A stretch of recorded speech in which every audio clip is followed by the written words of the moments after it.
नमस्कार, मैं हूं वनीसा राणा। स्वागत है आपका बुक्स इन वॉइस के भारत की वाणी कार्यक्रम में। दोस्तों, क्या आपने कभी सोचा है जब घर का चूल्हा कई दिनों तक ठंडा पड़ा रहे, जब अनाज का एक दाना भी ना मिले और जब भूख इंसान ही नहीं बल्कि जानवरों को भी रुला दे, तब जीवन कैसा लगता है या तब जीवन कैसा लगता होगा? ऐसे ही मार्मिक तस्वीर हमारे महान कवि नागार्जुन ने अपनी कविता अकाल और उसके बाद में उकेरी है। यह कविता अकाल की भीषण स्थिति और उसके बाद आई थोड़ी सी राहत का सजीव चित्र प्रस्तुत करती है।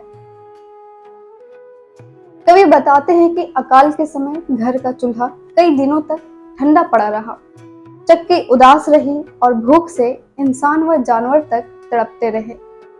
दीवारों पर छिपकलियां और घर में चूहे तक कमजोर हो गए, लेकिन जब लंबे समय बाद घर में अनाज आया और चूल्हे से धुआं उठा तो घर का माहौल बदल गया।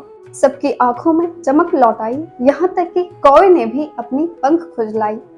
यह कविता अकाल के कारण फैली उदासी और भूख के बाद जीवन में लौटी छोटी सी खुशियों और उम्मीदों का मार्मिक चित्रण करती है। तो आइए महसूस करते हैं लेखक नागार्जुन द्वारा रचित यह मार्मिक कविता अकाल और उसके बाद। कविता अकाल और उसके बाद, लेखक नागार्जुन।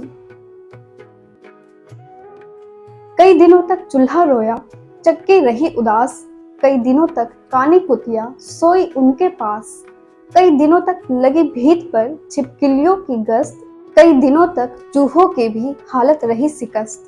दाने आए घर के अंदर कई दिनों के बाद, धुआं उठा आंगन से ऊपर कई दिनों के बाद, चमक उठी घर भर की आंखें कई दिनों के बाद, कौवे ने खुजलाई पाखें कई दिनों के बाद, कौवे ने खुजलाई पाखें कई दिनों के बाद। नागार्जुन हिंदी के प्रगतिशील कवि जिन्होंने जनता के दुख दर्द को अपनी कविताओं में उतारा। उनकी कविता अकाल और उसके बाद सिर्फ भूख की पीड़ा नहीं बताती, बल्कि संघर्ष के बाद जीवन में लौटती उम्मीद को भी दर्शाती है। यह कविता हमें याद दिलाती है कि चाहे परिस्थितियां कितनी भी कठिन क्यों ना हो, संघर्ष के बाद उम्मीद की एक किरण जरूर आती है और वही जीवन को आगे बढ़ने की ताकत देती है।